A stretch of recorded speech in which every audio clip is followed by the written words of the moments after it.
Local news for Friday the 5th of May. The New Zealand Nurses Organisation Wellington Convention opened this week with speeches by President Grant Brooks and Chief Executive Mimo Musa.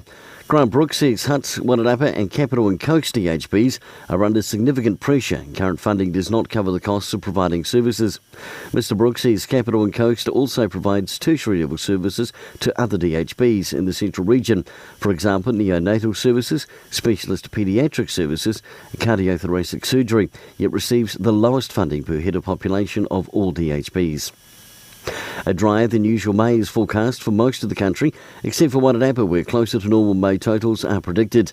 While May starts off colder than normal, temperatures are expected to bounce back, with a forecast of above average temperatures across the country during the second half of the month. And in sports, and this weekend's Premier Rugby, Martinborough will host Marist, East Coast host Carterton and Pioneer play Greytown, while tonight under lights in Ikarahuna, they take on top of the table Gladstone. And the Hurricanes Transit First 15 Festival kicks off tomorrow, with the first round being hosted in Masterton and the games kicking off at midday. For local news and sport, I'm Brent Gare.